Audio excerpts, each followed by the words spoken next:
ako na yun. Oo, sanay ako nang hindi nagbabasa.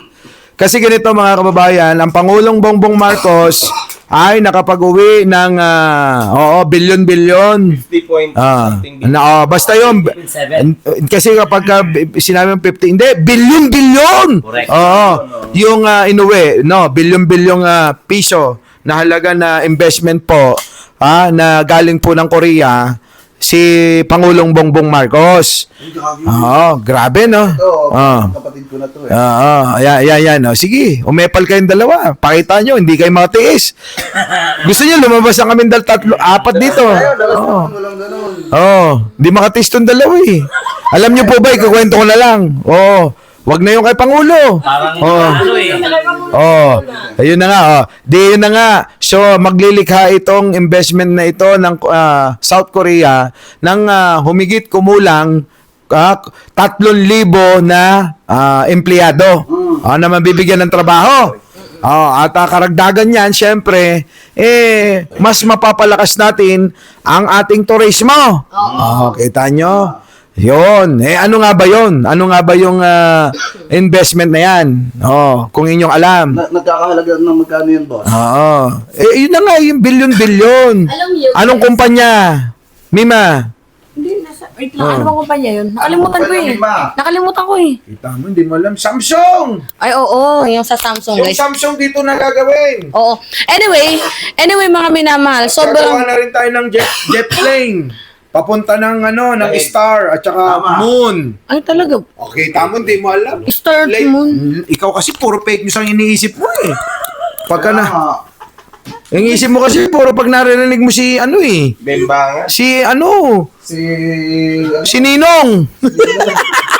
Laging si Gagawa na rito ng mga ng mga rocket papunta ng ng moon, ng Mars.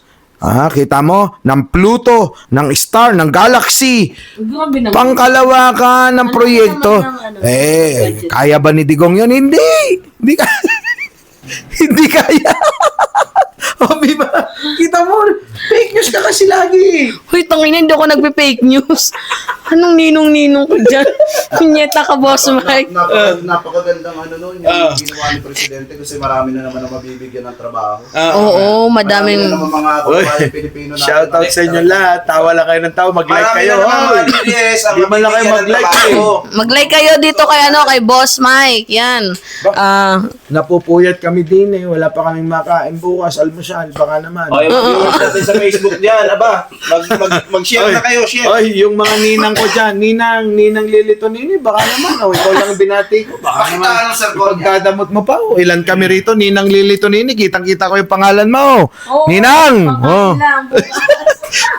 Pang-almusal namin din eh. Grabe yung kay Boss Mike, no? Talagang yung sinabi ni Boss Mike about kay PBB. Grabe yung nagawa Na? Makakapagbigay talaga ng maraming trabaho. Oo naman. Sir Mike, maraming trabaho, magkakaroon ng maraming trabaho sa Pilipinas at karamihan na makikinabang dyan, mga DDS. Seryoso ho, seryoso. Kasi nga ho, si Pangulo ay ang mga lakad, puro makabuluhan. Tama. Kung ikukumpara nyo naman kay Sara Duterte, pupunta ng ibang bansa para manira lang.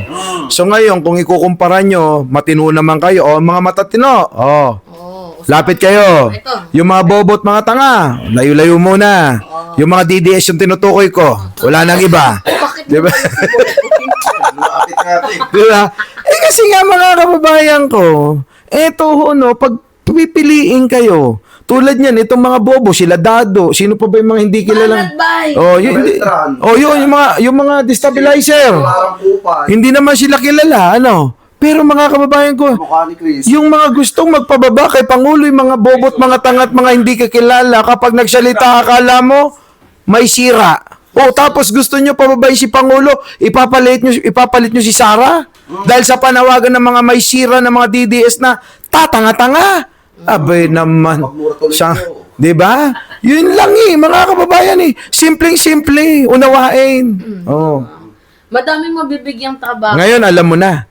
Kapag nagla-live ako sa studio, Opo. ganun ang tira. Ganun ang banat.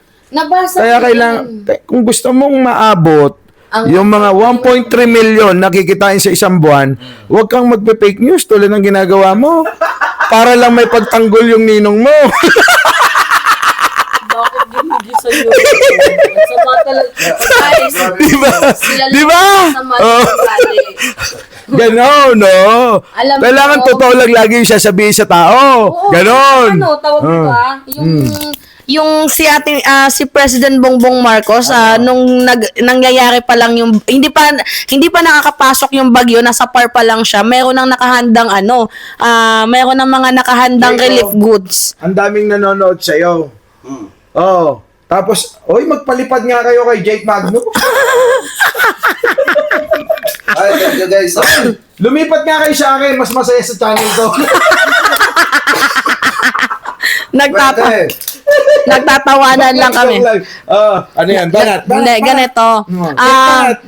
Hindi pa pumapasok yung bagyo mga minamahal. Napapabalita pa lang na merong papasok na bagyo. Ang ating presidente nakahanda na po ng relief goods para sa mga kababayan natin. While itong ating vice president mas malala. Pumasok yung bagyo, ang ginawa, pumarty sa isang beach resort. Tama ba yun? Ayun na nga. Tapos ano pa, kumuha pa ng fire dancer. Oo. Bilang, Nag-post pa, hindi pa na kontento, nag-post pa. pero dinilit kasi halatang guilty. May fire dancer. Tapos ang kanta doon, kami ang apoy na At- hindi mapatay. At meron na siyang bagong statement. Oo, meron na. Alam nyo kung ano?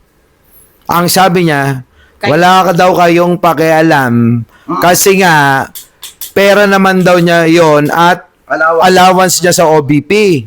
Yung Kaya, gasto. oh, Sir Mike. teka. Sagutin ko yan, Sir Mike. And then, meron pa akong katugtong bago nyo sagutin. Kaya, wala daw kayong pakialam kung kailan siya magtatrabaho.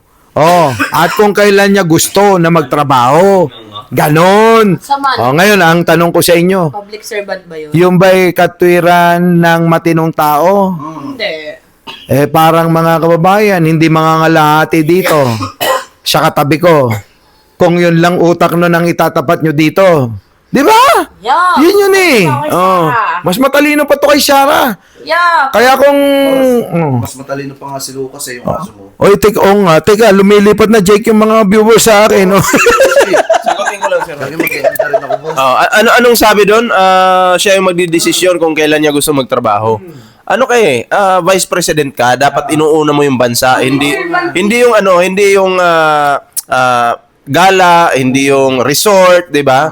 Kasi may bagyo.